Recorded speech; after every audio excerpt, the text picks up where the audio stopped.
Morning, everyone. Welcome back to our presentation. Discuss naman natin ngayon yung category level and qualification of a safety officer. As defined ito sa Department Order number 198 series of 2018 o yung IRR for the Republic Act 1158 entitled An Act Strengthening Compliance with Occupational Safety and Health Standards and Providing Penalties for Violations thereof. So, konting glimpse lang. Marami nang lumabas na mga panukala, mga advisories, andole pagdating sa category level and qualifications. Mapapansin nyo, meron tayong mga rules sa OSH o sa Occupational Safety and Health Standard which identifies na kapag meron kang years of experience and trainings is pwede ka na mag-apply for accreditation bilang OSH practitioner or OSH consultant. Pero dito sa ating i-discuss ngayon, ang tatalakayin lang natin yung bagong panukala o yung category level nga na nirelease for your ma-implement natin at makilala rin natin kung sino ba yung mga safety officer na kailangan per site, per industry, or per project, or per company. So, let's start. So, guys, define muna natin. What is a safety officer? A safety officer refers to an employee or officer of the company trained by DOLE or DOLE accredited training organization and tasked by the employer to implement OSH program and ensure that it is in accordance with the provision of the OSH standard. Ang ibang duties pa natin ay tayo ang mag-act as employer's assistant in the implementation of Occupational Safety and Health Program. And gagawa tayo ng mga procedure, mga plans para ma-remove ang hazard sa isang lugar and to correct unsafe work practices and conditions. Tayo rin nagsaserve as Secretary for Health and Safety Committee wherein tayo ang gumagawa ng minutes of meeting, nagbibigay ng mga recommendation, and nag-notify sa mga members ng committee tungkol sa ibang mga update na related sa safety and health. Tayo rin ay nag-act as advisor sa lahat ng mga bagay na may kaugnayan sa safety and health.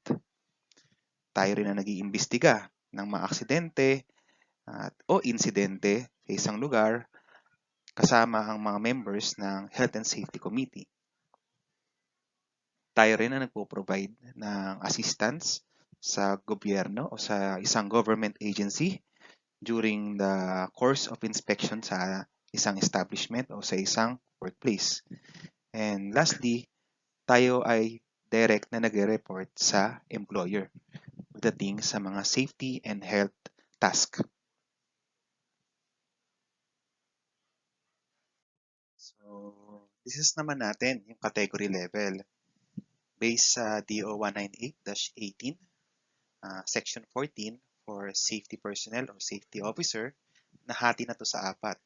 Ito ay ang Safety Officer 1 o SO1, Safety Officer 2 or SO2, Safety Officer 3, SO3, and Safety Officer 4 or SO4. Naalala ko pa dati, once na mayroon ka ng basic safety training or 40 hours mandatory training na nakuha sa DOLE or any accredited safety organization, ay pwede ka nang ma-hire bilang safety officer.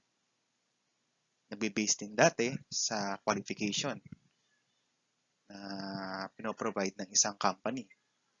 Years of experience, 6 months to 1 year with complete safety training ay pwede na rin makuha bilang isang safety officer sa isang company.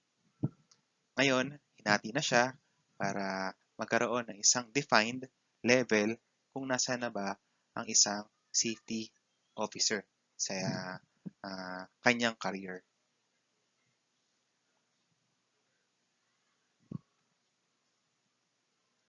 Okay? Define naman natin dito yung mga category levels. So, what is SO1?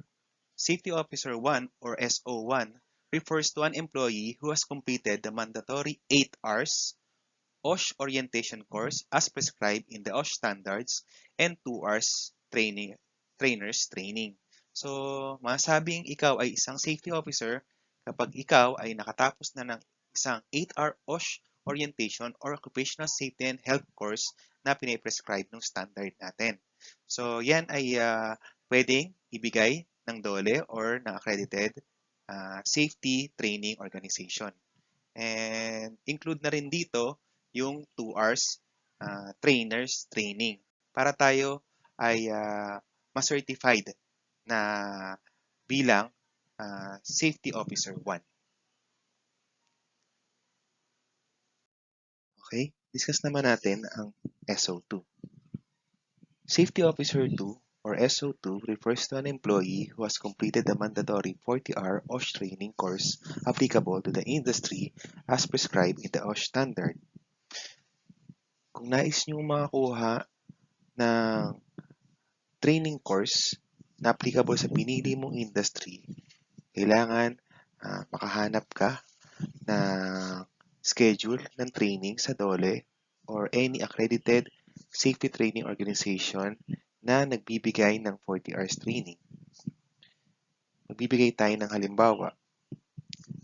Kung nais mo pumasok sa construction industry, you need to complete the Construction Occupational Safety and Health Training. Yun ang hahanapin sa atin ng ating mga employer through Human Resource Department.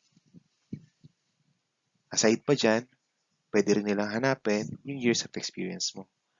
Pero malaking puntos na rin kung magkakaroon ka ng isang certificate na nakakumpleto ka ng isang 40 hours OSH training.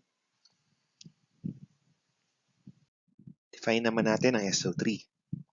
Safety Officer 3 or SO3 refers to an employee who has completed the mandatory 40 hours OSH training course applicable to the industry, additional 48 hours of advanced specialized occupational safety training course relevant to the industry, relevant experience in OSH for at least 2 years, and other requirements as prescribed in the OSH standards. Qualified SO3 shall be eligible for certification as a safety practitioner. Ibig lang sabihin, bukod sa 40 hours training natin, kailangan din natin kumuha ng 48 hours advanced specialized safety training course para tayo may qualified as SO3. Aside pa dyan, kailangan na rin natin gumugol ng 2 years experience na pinapractice na natin yung occupational safety and health sa trabaho, including na rin dyan yung iba pang mga requirement na prescribe o hiningi sa atin ng standard. Yung qualification for SO3 ay ang company ang magbibigay. Based yan sa Labor Advisory 04-19 na nagsasabi it's the Human Resource Department section ang siya magpo-provide ng qualification kung anong level of SO o safety officer tayo sa isang company. So, ang HR, aalamin niya based dun sa standard kung tayo ba ay SO1 based sa certificate, SO2 based sa 40 hours training, or SO3 based sa certificate na natapos nating training and including na rin dyan yung experience. Then sa certification naman, after nakita na natin na pwede tayong maging qualified as safety practitioner, kailangan naman natin i-apply yan for accreditation sa DOLE. So ang last category level is SO4. Safety Officer 4 or SO4 refers to an employee who has completed the mandatory 40-hour OSH training course applicable to the industry, additional 80 hours of advanced specialized occupational safety training course relevant to the industry, an aggregate of 320 hours of OSH-related training or experience, an actual experience as SO3 for at least 4 years, and other requirements as prescribed by the OSH standards. Additional training may be converted to years of experience, where 80 hours of training may equal to 1 year of experience, and vice versa. Qualified SO4 shall be eligible for certification as OSH consultant. So ito yung last level natin sa safety officer. Hindi yung ninanais-nais ng karamihan sa atin na may desire talaga sa pag-develop ng kanilang career dito sa safety industry. So, masasabi lang natin na SO4 tayo or qualified SO4 kung makakakuha tayo o makakompleto tayo ng 40 hours OSH training course, 80 hours advanced specialized occupational safety training course, aggregate of 320 hours OSH-related training or experience, actual experience as SO3 for 4 years, at iba pang mga kailangan ng OSH standard. So, convertible po ito. Paano convertible? Yung years of experience mo, let's say meron ka ng 4 years, pwede mo siyang i-convert into training. Paano? I-multiply mo lang yung 4 years to 80 hours of training. Because 80 hours of training is equals to 1 years of experience. So, multiply mo lang yung 4 sa 80, makakuha ka ng 320 hours of OSH-related training. Nakuha ba natin? At yun ay pwedeng maging qualification natin bilang SO4. At kapag tayo ay qualified na bilang SO4, pwede na tayo mag-apply for accreditation and certification sa DOLE para tayo ay maging OSH consultant.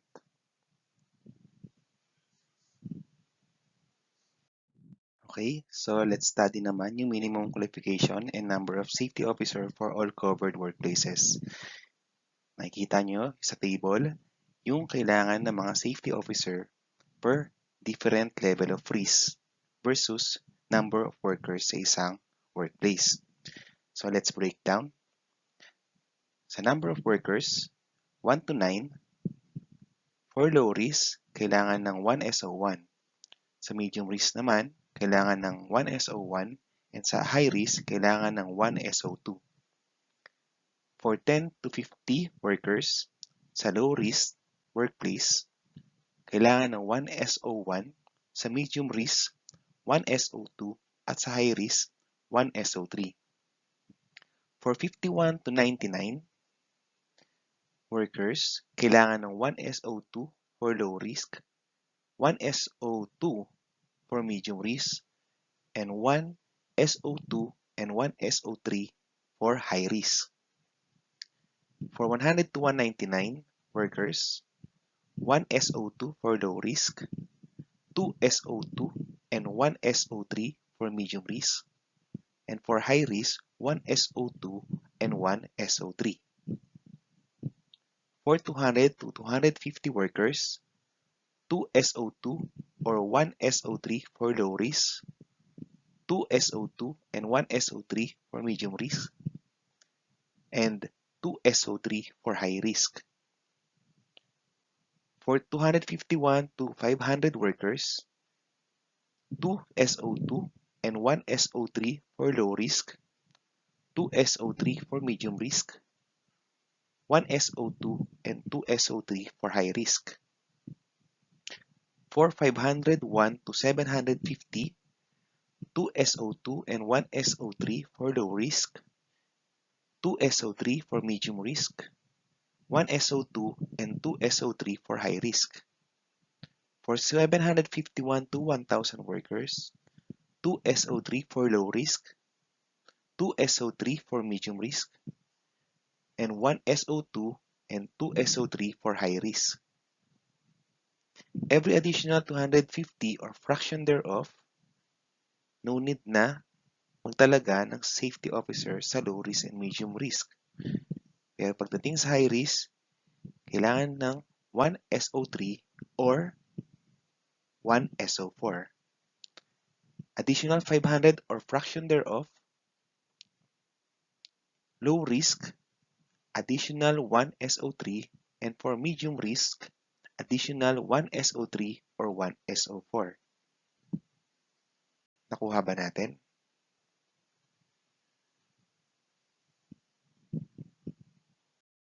So, dako na tayo sa huling discussion natin, which is OSH penalties. So, meron tayong administrative fine kung mapuprove sa isang inspection mula sa LLC or Labor Law Compliance Officer or DOLE official na walang designated na safety officer ang isang establishment or workplace. So ano ang penalty? Worth 40,000 pesos ang pwedeng maging administrative fine. So meron din na nasasaad sa batas, failure or refusal to comply with the OSH standard or the compliance order shall be deemed willful when done voluntarily, deliberately, and intentionally. So, dapat alam ng employer natin na kailangan meron sila nakatalagang safety officer sa kanilang establishment, sa kanilang company, sa kanilang workplace. So, minimum pa lang yan. Kung sakali na hindi pa rin nako-comply, meron tayong additional na nasasaad sa batas, okay, repeated violation or prohibition ng act, meron tayong additional fine equivalent to 50% dun sa violation na kinumit natin. For example, 40,000. Tapos, hindi pa rin nila kinumply. Bumalik na naman si Dole. After ng deadline na binigay sa kanila, wala pa rin silang safety officer. So, may additional na 20,000 na pwedeng i-penalize sa kanila. So, magkano na yun? 60,000 pesos. And, if any of the following act is present and there is non-compliance, the penalty of 100,000 pesos administrative fine shall be imposed. Separate pa yan dun sa mabibigay na penalty na wala tayong safety officer sa site.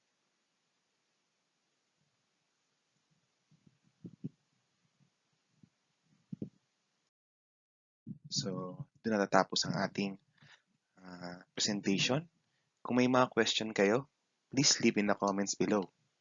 And don't forget then to like and subscribe in my channel para maging updated din tayo sa iba pang mga presentation ay release pagdating sa safety and health matters. So, thank you mga safety. Be safe always.